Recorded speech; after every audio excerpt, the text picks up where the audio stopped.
Alright, time to quickly bang out this voiceover for my GAC versus Kurama.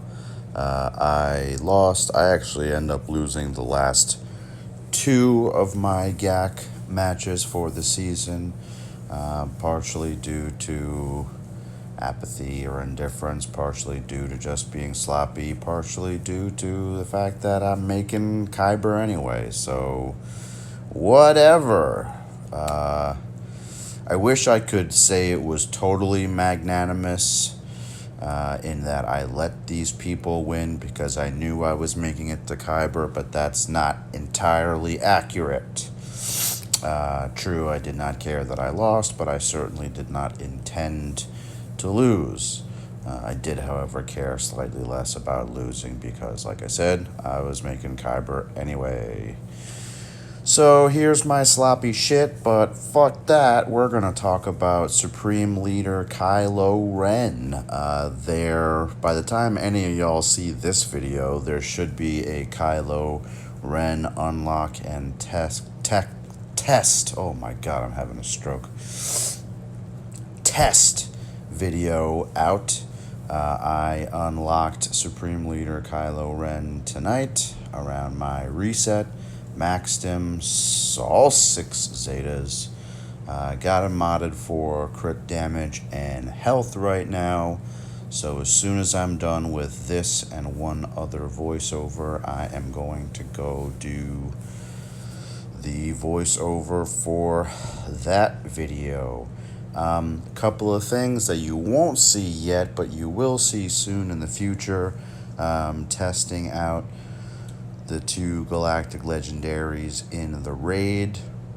Rey is kind of shmeh in the raid. I threw Rey into P1 of the Sith raid with my otherwise normal resistance team, and it was about the same. About the same DPS. I substituted out OG Finn for Galactic Legend Rey, and I was very surprised and somewhat disappointed that I only pulled like 11 million damage in Phase 1 of the Sith Raid. With OG Finn in there, I've pulled anywhere from 12 to 14 90% auto, so that was a disappointment. Just like that Padme Duff versus that GG Watt. So here I say fuck it and just go all ahead. Full ahead. Go to general quarters. Full ahead. Go to battle stations. I don't even know what I'm talking about. So yeah, seeing Rey in the Sith raid being weak and ineffective was surprising and somewhat of a dismay. I have not yet tried Supreme Leader Kylo Ren in the raid, but I have seen some insane screenshots. One of them includes Supreme Leader Ren hitting Darth Sion for over 1 million damage. So, can't wait to fucking do that one. That's gonna be sick. Yeah, I actually haven't, at the time of this voiceover recording, I have not done my tests with Kylo Ren yet, so I don't know what is going to be good and what's going to be fun. I will, of course, try a number of hilariously impractical teams, as is my way. This is the way. So I'm looking forward to doing that. I have decided, as my dog jumps up on my chest because she doesn't like it when I talk to myself. Hi, Bubba. Oh, I also just showered. She likes to lick water out of my beard after I've showered. She's very strange. Yeah, you're very cute, but you're very strange. What was I saying? Something about impractical comps. I do enjoy those a lot. They're not going to necessarily be conducive to TW or Oh, that's what I was saying, or GAC. What I was saying was I am going to go for the Kylo Ren Ultimate first because, as a good friend and guildmate and a subscriber separately and unrelatedly both pointed out, Kylo Ren will probably benefit far more comparatively to Rey's ultimate, because Rey is more than serviceable without her ultimate as it stands right now. Kylo Ren, a lot easier to chip away at, and Zerg, like in TW or GAC, far easier to chip away at Kylo Ren than Rey. Rey is very difficult to chip away at in TW. I learned that firsthand. We had a TW against Paw Patrol, and there were some Reys in there, and I burned several tertiary teams trying to get that Rey, because I think there were 4 left in the Rey team that I started to work on, and I started with an admittedly gimped CLS, and that didn't fucking work. And then I went with Night Sisters, and that took 2 out. But then there were still 2 left. So yeah, I ended up killing a solo Rey with Kira, Zalbar, Mission, and the Veteran Smugglers. Don't ask me how I did it. She was already sub 60% health, so I didn't have to worry about that shit. But holy mother of God, you could seriously, if you're not careful, you could absolutely use your entire, C team roster trying to take out even just a solo Galactic Legend Rey, if you're not careful. So, like I said, and like my friends and subscribers said and astutely pointed out, Kylo probably benefits far more from his ultimate than Rey by comparison. So that is what I will be doing. It's going to be an expensive couple of weeks because, like I've said before, it's about 5,000 crystals to max out your energy refreshes for 1 day. So that's a third of a vault a day. That's a vault every 3 days, 2 vaults minimum every week. And that's just for energy.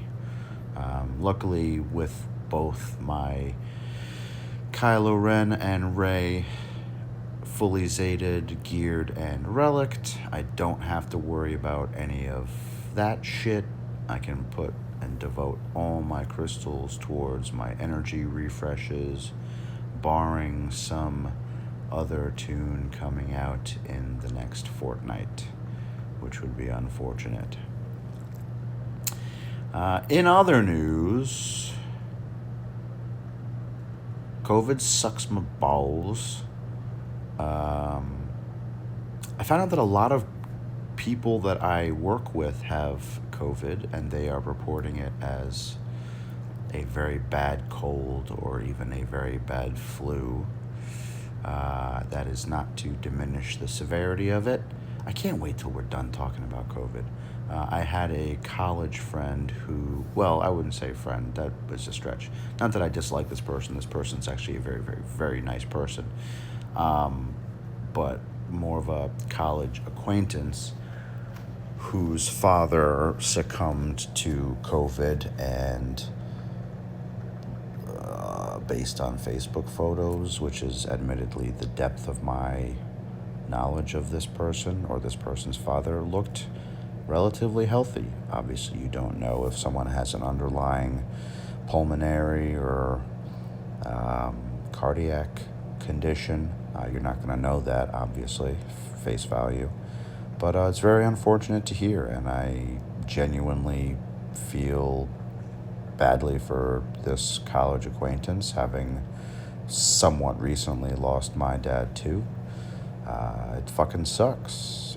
Anyone that is of a relatively young age, not that I consider myself young because I'm ripe old age of 33, but I think losing a parent in your 20s or 30s, forget about in your teens or younger. I mean, I my dad was 88, and he had pretty much ingrained into my mind. He would always say morbid things like, well, I'm not going to be around forever. I might kick the bucket. I just, shook him off.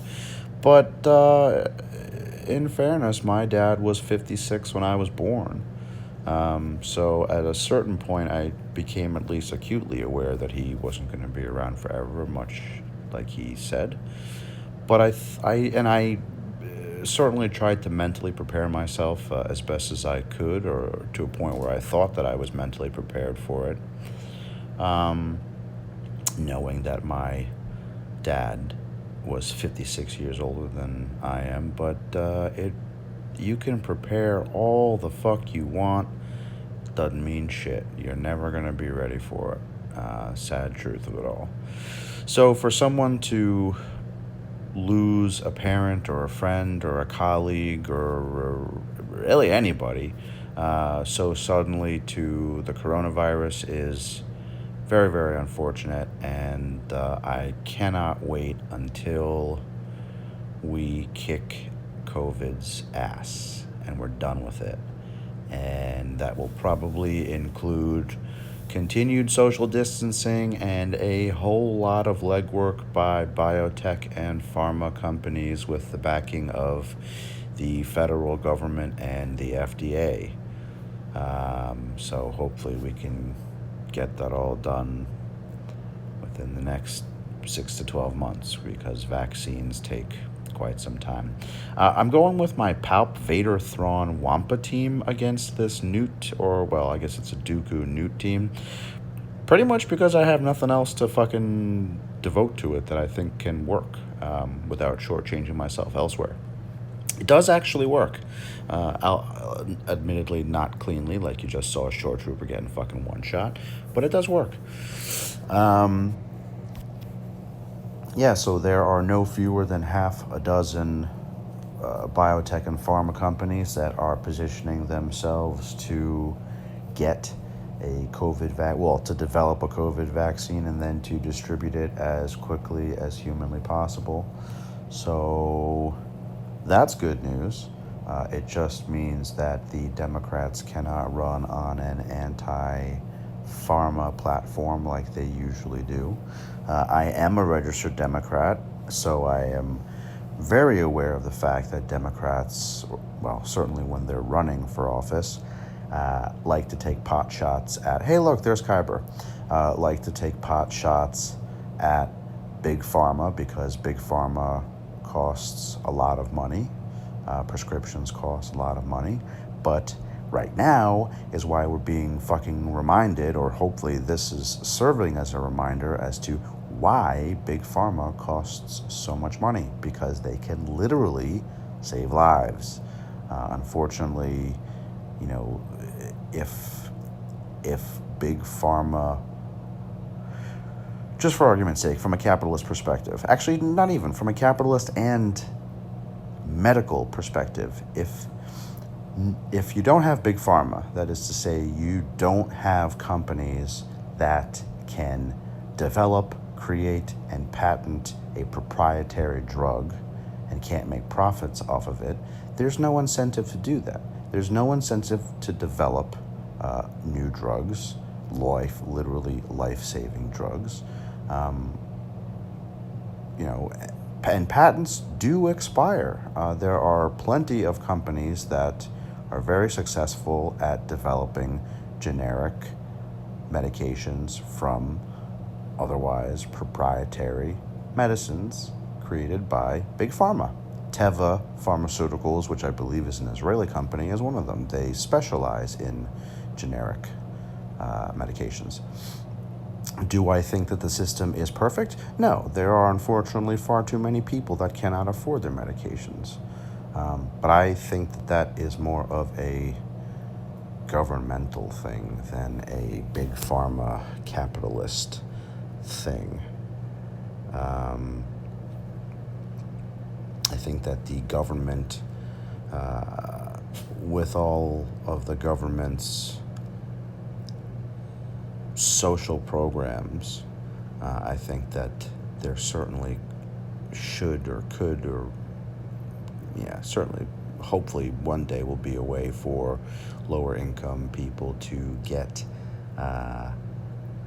these prescription drugs at somewhat reasonable prices, because practically and logically you don't expect big pharma to eat the costs. Maybe their markups shouldn't be so crazy fucking high.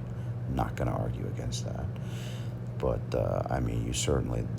research and development for a new drug or a vaccine takes a lot of time, a lot of money, and a lot of person power.